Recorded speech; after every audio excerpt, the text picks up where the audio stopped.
Welcome back to this course on infrastructure finance. This is lecture 29. We will continue our discussion on risk management that we began in the previous lecture, and today we will try and classify different types of risks and try and look at some of salient risks that we see in infrastructure projects in some detail.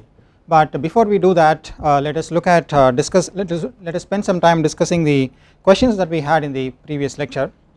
The first question was what is the difference between risk and uncertainty, and basically if you really look at the literature or some of the common readings, you will find risk and uncertainty being used in a fairly synonymous way, but there is a very deep meaning between these two words. So essentially if you look at risk, risk is something where you actually have what is called as a probability distribution of the various events. Okay. So now for example if you actually toss a coin and you are not very sure what exactly is going to be the outcome can be a head or the outcome can be a tail, but we know for sure the probability distribution of the outcomes. For example, there is a 50% chance that it can be a head or 50% chance that it can be a tail. So this outcome probability distribution is known, and whenever we have a distribution which is known, that essentially is called as risk events. But then there are many events for which we may not be able to actually predict what could be the probability distribution of outcomes, and whenever we have situations like that, we call them as uncertainty. So if you really look at a spectrum of events in terms of the information that we have, right.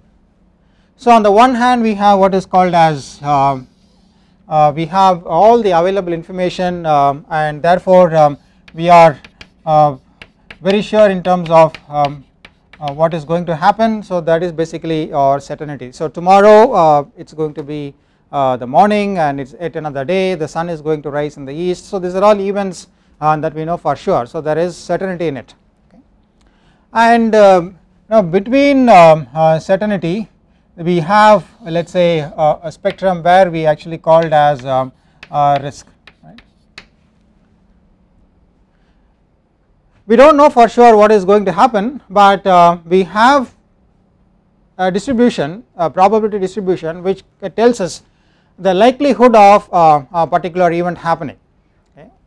So let us say for example we can kind of predict whether the price is going to increase or whether the price is going to decrease, if it is going to increase by what percentage it is going to increase, and so on. So based on the past occurrences we are able to construct a probability distribution curve which kinds of tells us what is going to be the likely outcome and the weightages associated with each of the outcomes. And then on the other end we have we have probably a set of events for which we do not even have a probability distribution of what are going to be the outcomes. Right. So this is called as your uncertainty.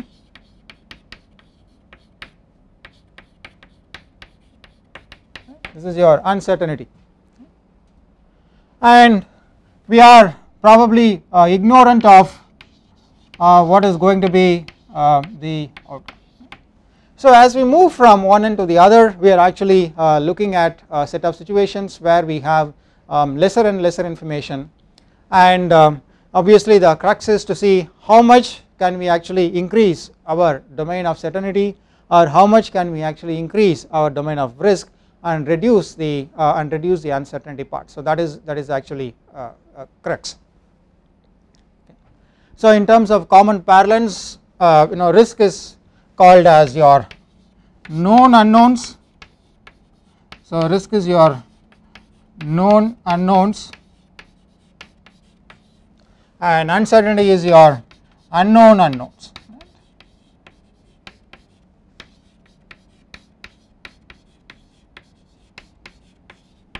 So people are not very comfortable in having a lot of uncertainty. Risk is okay because risk can be managed, risk can be mitigated using a variety of ways, but then uncertainty we find it very difficult to handle. So therefore from a project perspective, if you want to really manage risk appropriately, we will have to reduce the domain of or the footprint of uncertainty that we have. Okay. So the next question that we had was, what is the result of inappropriate allocation of risk? Okay. So let us say there is a project company A,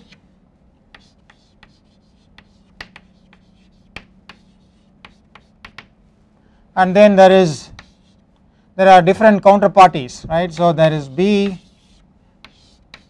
there is C, and so on. So there is a set of risk which needs to be allocated between different parties who are in a better position to manage or allocate them. So the question is, if a particular risk is more appropriate to be managed by project B, but if it gets allocated to the project company, then what happens? So whenever, let us say, a risk that gets allocated inappropriately, in this case the example I have mentioned is the risk that was more appropriately handled by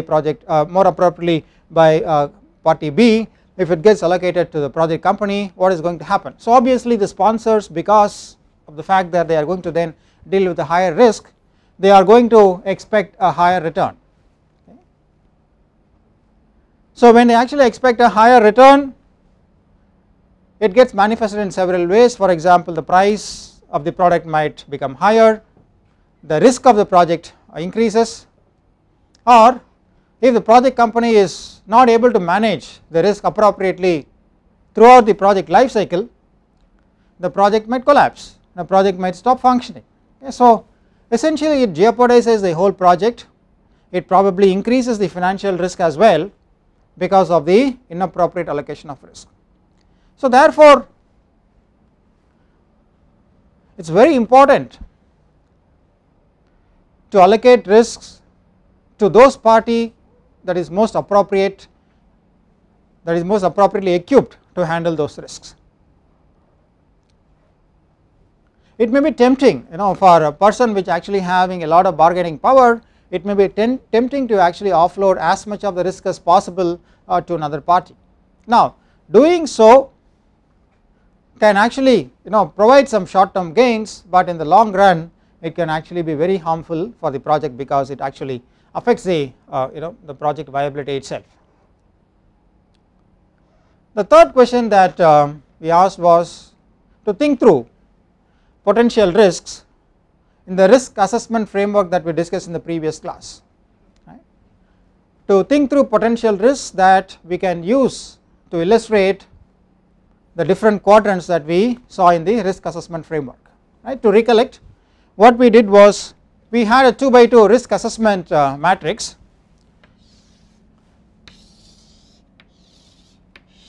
Okay.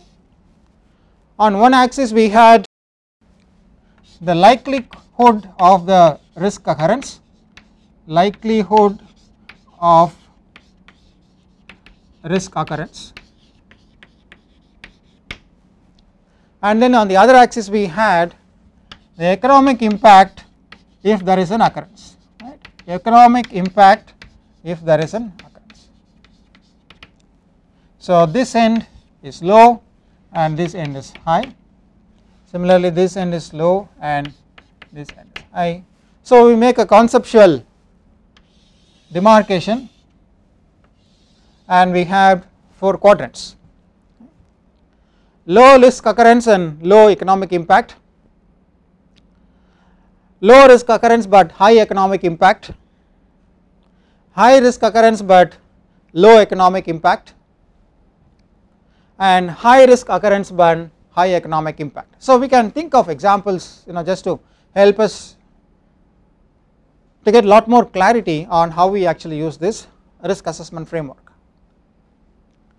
So let us say, for example, there is a coastal power plant,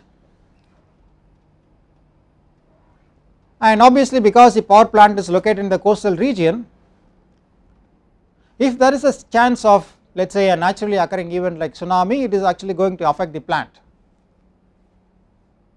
So therefore if a tsunami occurs in the area where the power plant is located, the power plant is going to be terribly affected. So the economic impact of such an event occurring is going to be very high, right. The plant might have to be closed, it might actually affect the equipment, so on and so forth.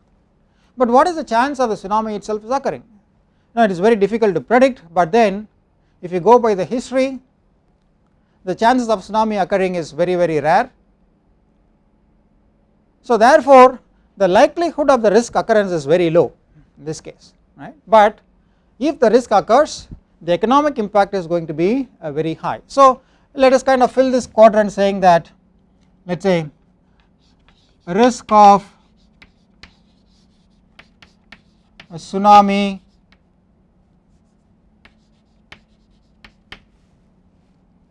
affecting a coastal power plant.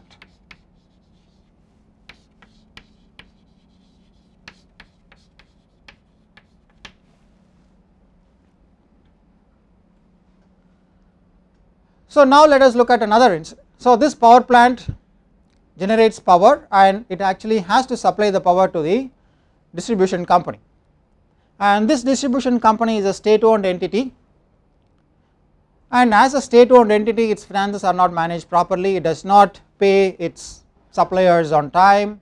So therefore, though there is a ready market available for selling the power, the risk of getting the payment on time is very high, right. The risk of getting the payment on time is going to be very high, and whenever the payments do not come on time, obviously it affects the cash position of the project company, right.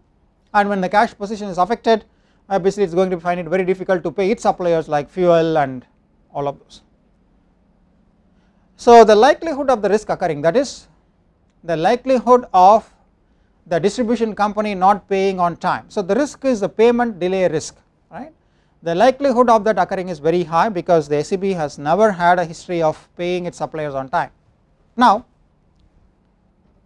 what is the economic impact of that risk? If the payments do not come on time, obviously it is going to affect the operations of the plant. So therefore the economic impact is also going to be very high. So likelihood is high and the economic impact is going to be very high. So therefore we will put this in this quote, right, the payment delay risk.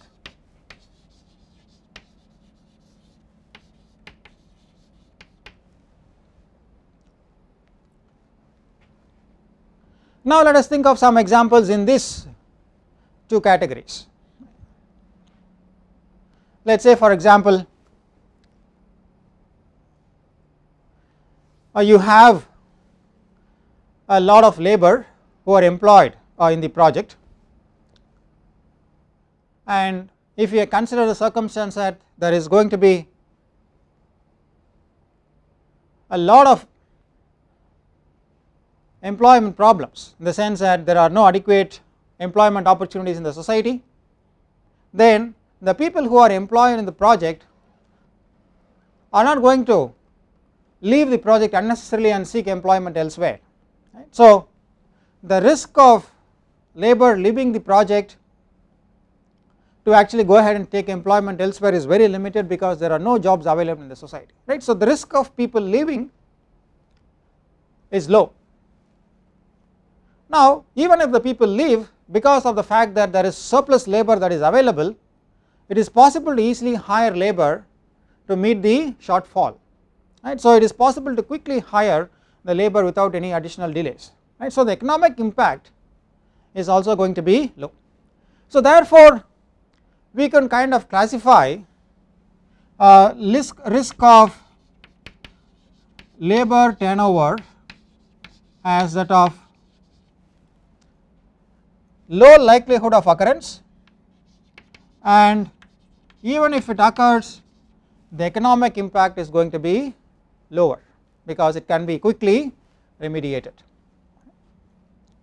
Now we will have to think of some examples in this category where the chance of risk occurrence is very high but the economic impact is low.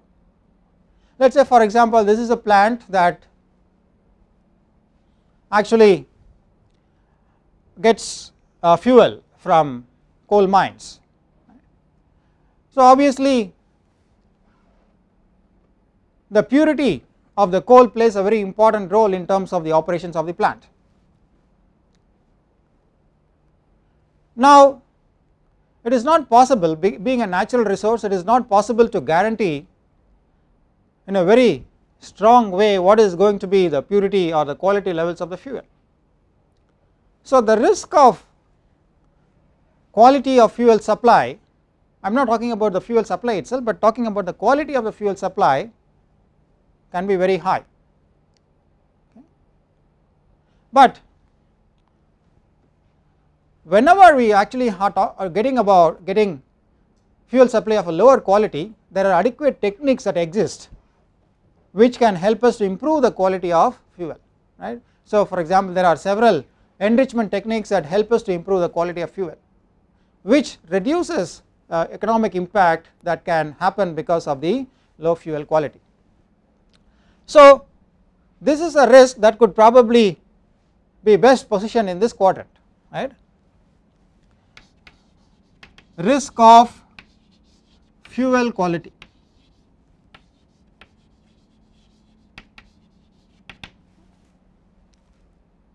So we can identify all the potential risk of the project and we can try and assess those risks in terms of their severity and the economic impact and then use it in the quadrants. So the objective of doing this is to ensure that whenever we have identified risks that have a high chance of occurrence as well as create a high economic impact, we have to ensure that these risks are appropriately managed, because if these risks are not properly managed, then it can affect the project viability in a tremendous fashion. Okay. So now let us go to today's topic. We talk about risk management. We looked at different steps in the risk management. One important aspect in the risk management is to look at risk by classifying it in different ways. One form of classification is based on what level of risk it is. Is the risk that is specific to the project, or is it a risk that is market specific, or is it a risk that is pertaining to the country in which the investment is being made, or political risk, right. So what are project specific risks? Project specific risks are those risks that affect the project. So if there are two power plants, if it affects only one of the power plants but not the other one, then it becomes a project specific risk. Next we come to market risk. So market risks indicate those risks that generally occur in the market that affect all the projects that are there in the market. So if there are any regulatory changes, if there are any changes in the economic conditions such as inflation and so on, it is not going to impact project A or project B, but it is going to impact all the projects that is being set up, right. So that actually becomes a market risk. The third category of risk is called as your country risk. So country risks pertain to the country in which the investment is being made, right. It can be several types such as expropriation risks, non-convertible risk and so on. So we will look at some of these risks in greater detail as we go along, but then we have to really try and classify what kind of risks are we talking about, because the risk management differs depending on the classification of risk as well. Another classification of risk is time based, right. When does the risk occur in the project life cycle? So as we have seen earlier, project life cycle can be classified into two broad timelines. One is the construction phase, and the second is your post construction or the operation phase. So again, if you look at the risk, actually the existence of risk is throughout the project life cycle. It is not that risk is there only at the construction phase and the risk automatically vanishes in the operation phase. Some types of risk will be higher in the construction phase, whereas in the operation phase we might actually have a different kind of risk. So again, we probably have to classify when does the risk affect the project. So we will take some of the main risks that we see in these infrastructure projects one by one and try and look into some detail as to how we manage those risks. Okay, first we will talk about project specific risk.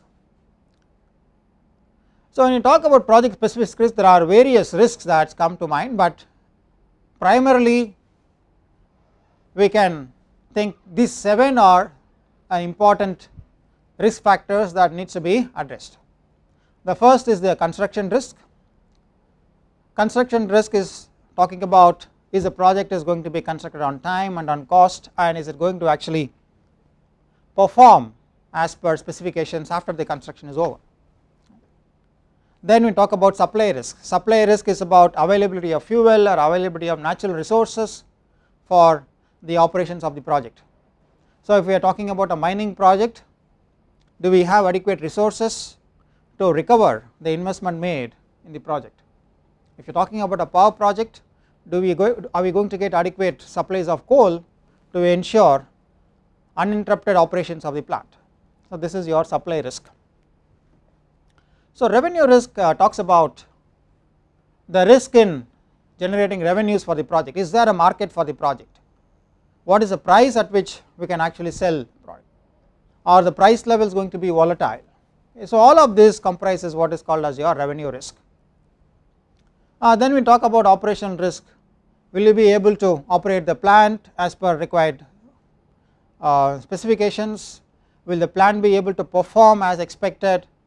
All of this pertain to operational risk.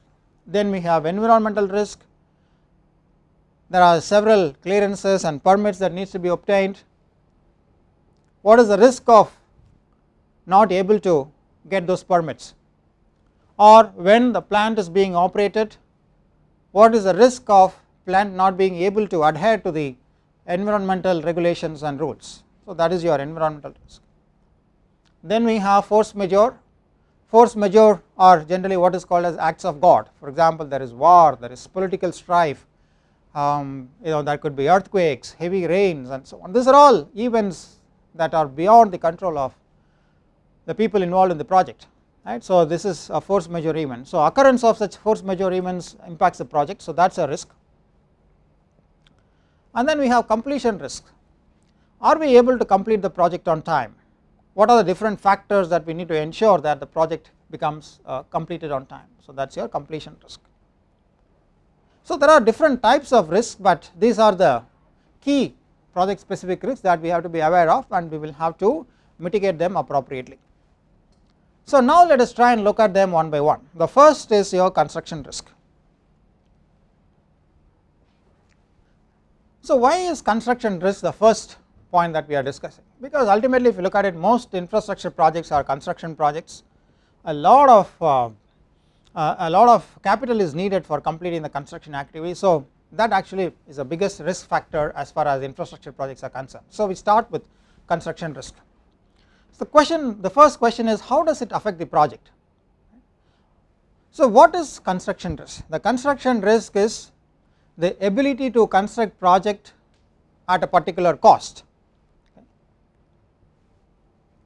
The ability to construct the project in a given timeline, and the ability to perform and the ability to the project to perform as per specifications. So this is essentially what we expect from the construction activity.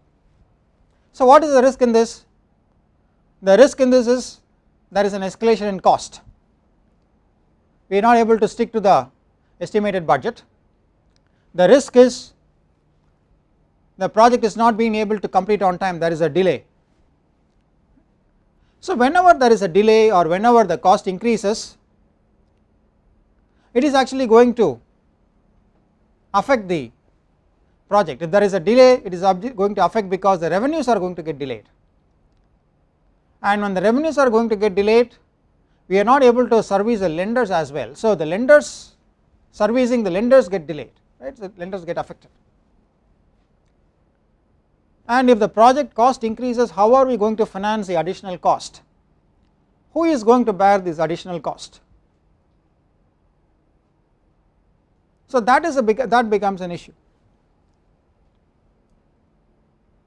And if the project does not perform as per expectations, then again it affects the revenues of the project. Let us say for example a power plant estimated to function at a capacity of 300 megawatts, but is able to generate power only up to the extent of 200 megawatts, then it affects the project performance in terms of lower revenues.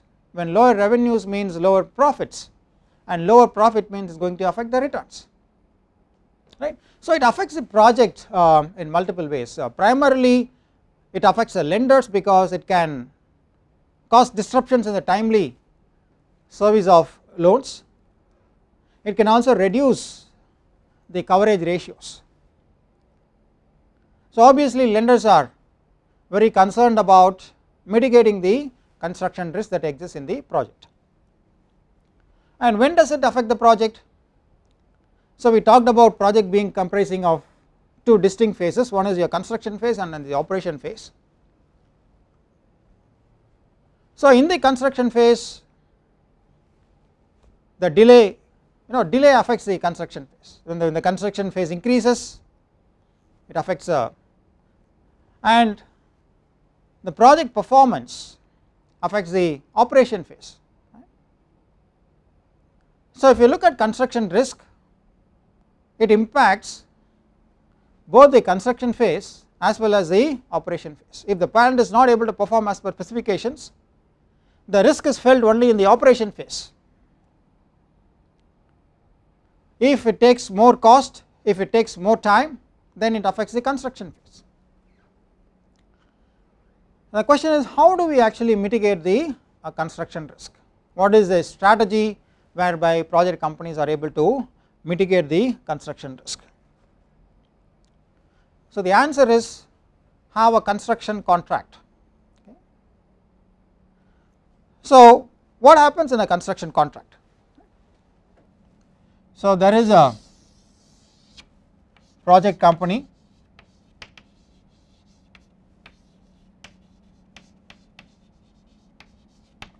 and then there is your construction contract.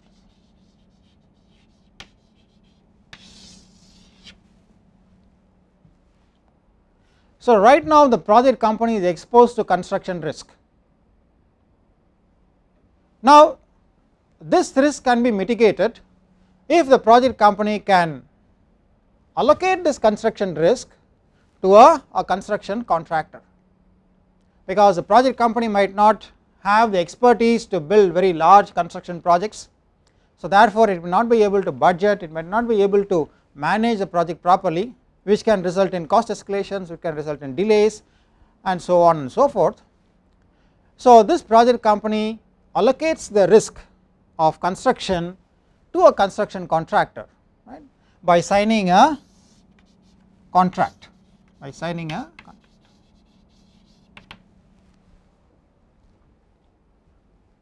A construction company, because of expertise, will be able to manage this construction risk a lot better, and signing this contract therefore helps to reduce the project risk.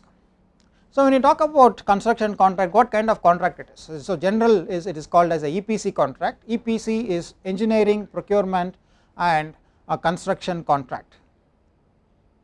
So this is also called as your turnkey contract. That is, there is one main contractor responsible for successful completion of the project. So there are different ways in which you can go ahead with a construction contract. For example, let us assume that you are constructing a house. So when you construct a house, you can individually hire a carpenter, you can hire a plumber, you can hire a painter, you can hire a masonry and then get the work done. So you can have individual contracts for each of these activities. On the other hand, you can hire one prime contractor and then the prime contractor in turn subcontracts the work to other parties. The prime contractor is a single point responsible for the house owner, and he in turn manages the risks between all the other players like a plumber, carpenter, painter, masonry and so on and so forth. So when you talk about a turnkey contract, the turnkey contract means that there is one main contractor who is responsible for successful completion, and this main contractor can in turn have various subcontractors who are going to execute portions of the work, but then the project company's link is only with the main contractor.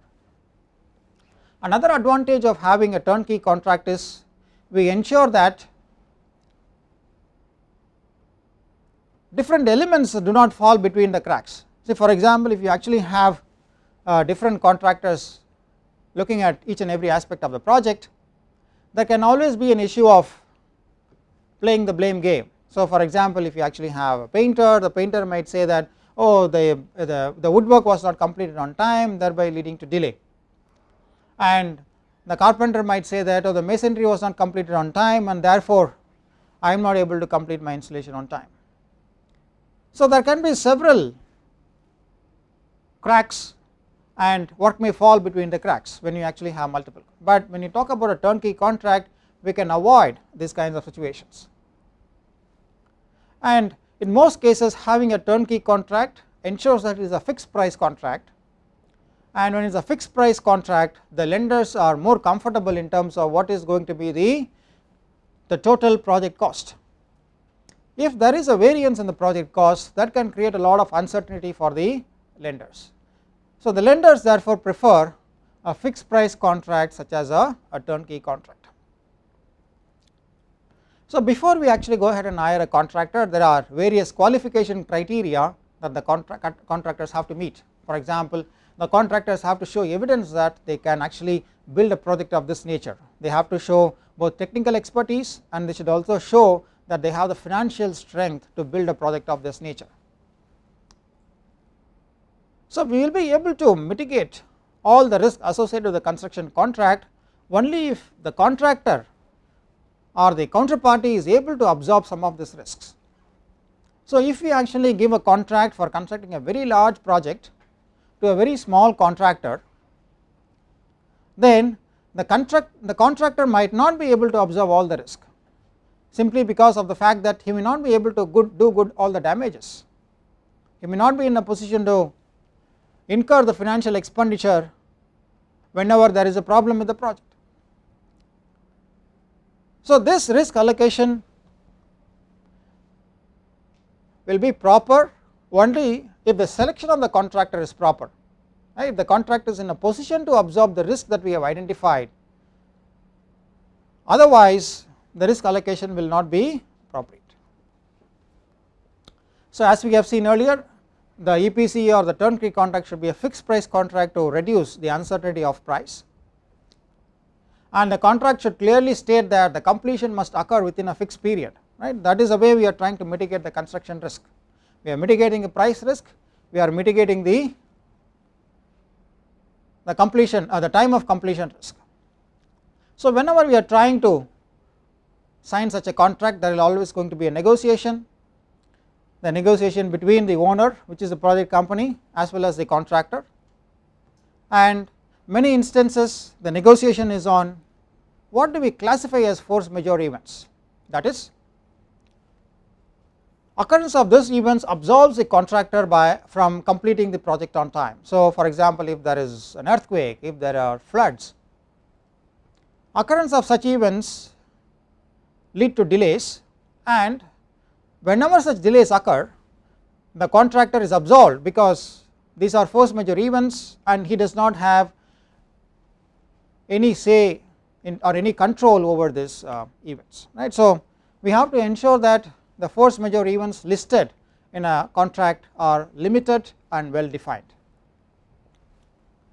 Now we look at some of the aspects of the EPC contract. The first is called as your scope of contract. So primarily the EPC contract sets out the design, the technical specifications, and the performance criteria for the project. Right? The three things: how should be the design be, what should be the technical specifications the project has to meet, and what will be the performance criteria for the project. The second aspect of the scope is the detailed design for the project is the responsibility of the contractor. So it is not that once a equipment EPC construction contract has been signed, the project sponsor is not, is completely given all the responsibility for the contractor. The project company in his own interest will have to ensure that some parts of the contracts are monitored, and they will have to approve some parts of the execution of some aspects of the contract. So one such is basically approval of detailed engineering and design drawings.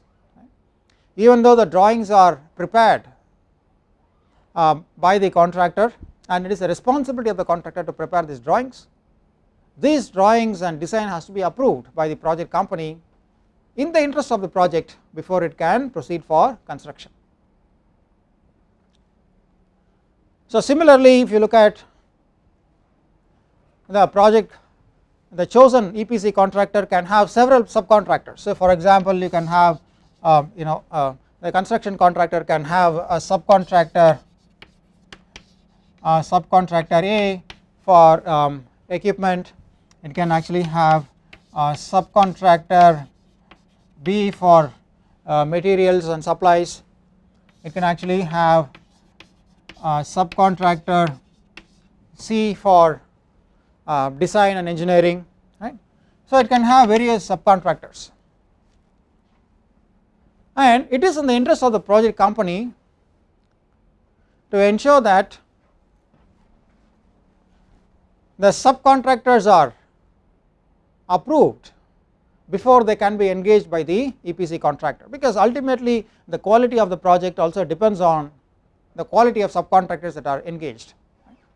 So some of the subcontractors will have to be approved by the project company if you are talking about appropriate risk mitigation. And normally we should also be aware that the EPC contractor is not responsible for ancillary or support infrastructure work. So the project is clearly defined, and the EPC contractor is responsible for what has been defined within the boundaries of the project. There may be other ancillary work, for example construction of a road to ensure access to the project site. You might actually need to provide electricity and other utility supplies for the construction. You might have to ensure that the land is available in a proper form and fashion for the construction. So all of this is out of the scope of the EPC contractor. It is the responsibility of the project company to ensure that these are provided for the EPC contractor. So EPC contractor is not liable for non-completion of work outside the fence, right, if it affects the completion or the operation of the project, right. If it gets delayed because of the fact that the road was not available, if the project is delayed because of the fact that electricity supply was not available, right, if the permits were not obtained by the project company, then any such events that affect the project completion date is not the responsibility of the EPC contractor. Now usually to mitigate some of the risk of construction, many of the EPC contracting companies also take what is called as your construction insurance, right. If there is a problem in the construction, then the contractor needs to be compensated, right. So the contractor normally takes an insurance that protects him from some of these events, and obviously this insurance has a cost, and it ensures that the EPC contract does not cover this insurance cost, because the construction insurance is not as a part of your EPC contract price, because this is a risk management strategy that the contractor himself has taken, and it should not be passed on to the project company. Next is your commencement of works. So in terms of the sequence of events, the EPC contract is signed before financial closure, because the lenders would like to know the firm price at which the project will be constructed, and therefore the EPC contract has to be signed before achieving financial close. Now there can be a delay, right, there can be a delay from the time the EPC contract has been signed till the time of achieving financial closure. See, normally what happens is, after achieving financial closure, the project company issues a notice to proceed called an NTP to the EPC contractor. So the EPC contractor will proceed only after it has obtained a notice to proceed from the project company, and the completion date of the project is calculated not on the day in which the contractor was selected, but on the day in which the notice to proceed was issued to the contractor, because from the time the contractor has been selected till the date the notice to proceed was issued, there can be substantial delay, and if the time to completion is decided based upon the construction award date, it can actually create problems for the EPC contractor. And we need to be aware that whenever there is substantial delay in achieving financial close from the time of signing the EPC contract, then it can lead to escalations. So for example, the EPC contract, the price in the EPC contract is valid only for a certain time, and achieving financial closure takes more than the time specified, then the price may need to get revised, and when the price gets revised, it again results in delays in financial closure. So we have to kind of ensure that subsequent to the EPC contract the financial closure is achieved in a reasonable time.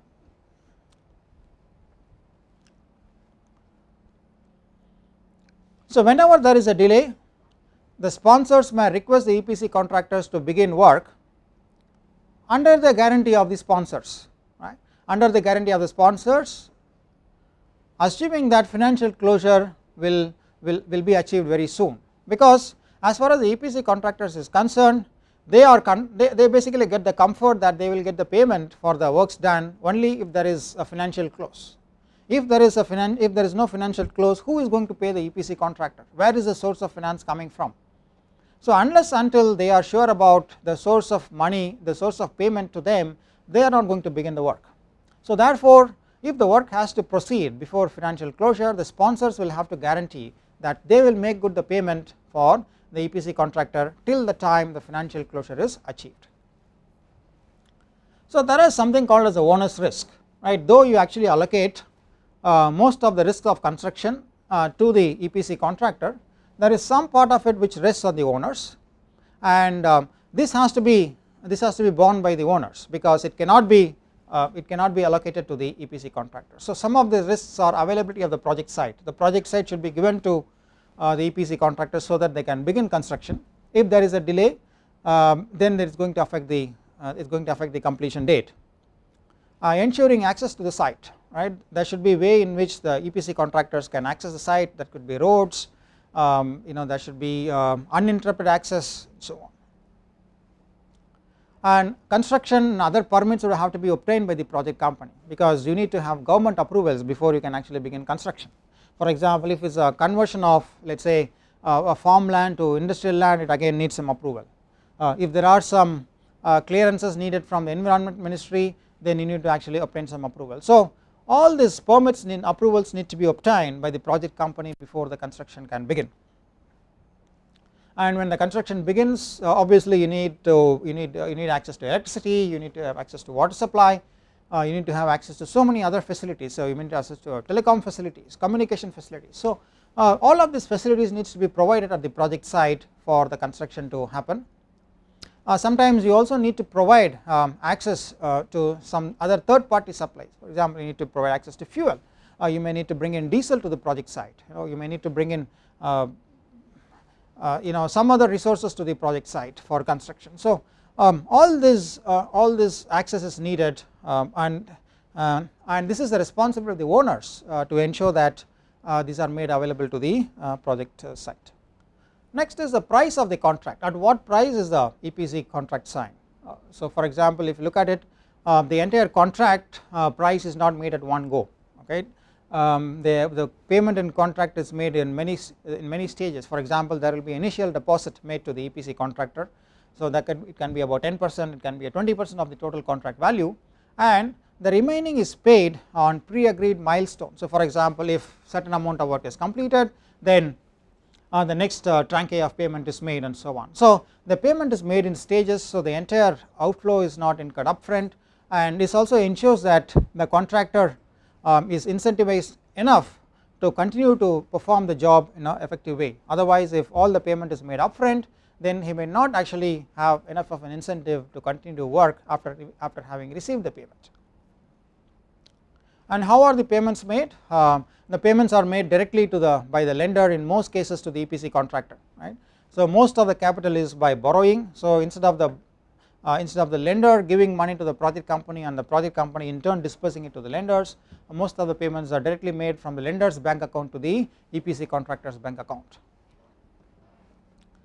And we talked about a EPC contract being a fixed price contract, but the price can vary under some circumstances. Normally it is a fixed price, but then there are always exceptions provided. Whenever some events occur, then the price can vary. Okay, for example, if the design or the performance of the plant changes after the specifications have been finalized for whatever reason, if there could be a superior technology that is available, or it could be because of some other reasons, if some of the specifications get changed, then obviously the contract price will change. Second is, if some of the owner's risk is not mitigated appropriately, if the project site is not made available on time, if access is not proper for the project site, so all of this can create additional costs. Okay, so that needs to be accounted for. The other reason where the price can change is if there is a change in law, and this changes in law requires changes to the design or changes to the construction features of the project, then it can result in price changes to the contract. So by and large, we have to be clear that EPC is a fixed price contract, but then there are some situations which can result in the changes in the contract price. Next, we will have to understand how do we actually supervise the construction, right? One is you sign the EPC contract, but is that enough? You will also have to properly supervise continuously during the construction phase to ensure that things happen on time, things happen as per the desired specifications. Okay.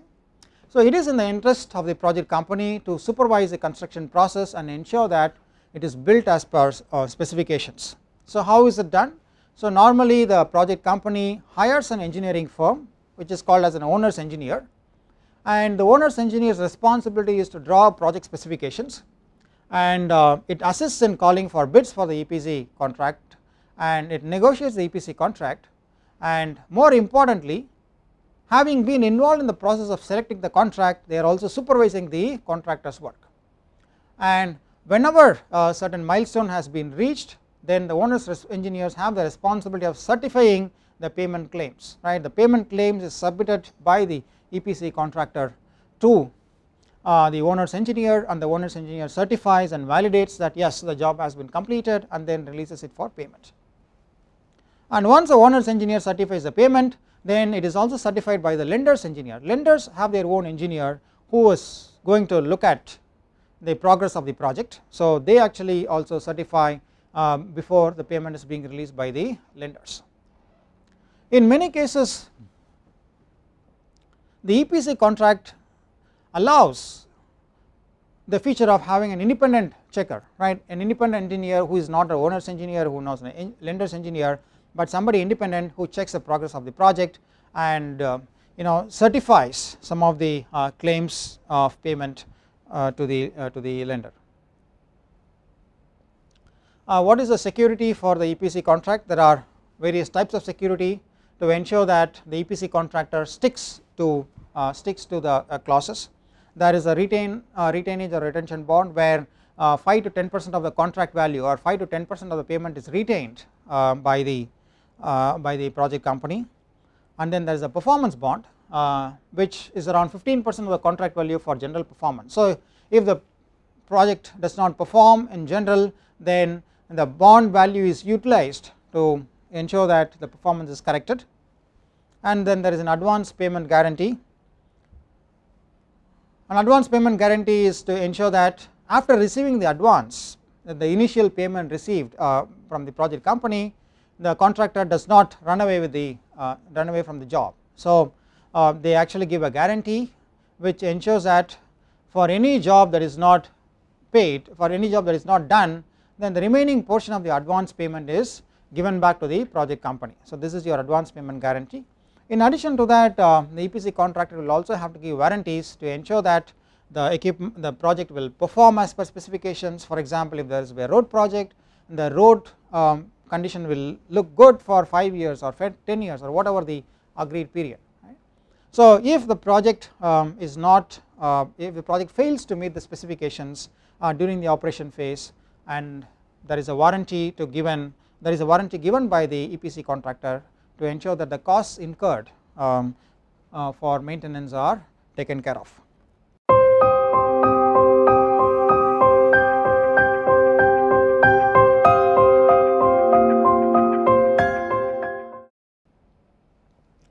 Okay, so there are a few questions that I want you to kind of think about and ponder, and related to the EPC contract. The first question is, we talked about EPC contract as the most common way of awarding construction contracts, but can you think of examples of projects which do not or cannot usually use EPC contracts? Okay. The second question is, whenever there is a force majeure event, the occurrence of the force majeure event is not in anybody's control. It is not in the control of the project company, it is not in the control of the EPC contractor. So therefore, how are the EPC contractor compensated for the occurrence of such force majeure events? And the third question, we talked about completion date.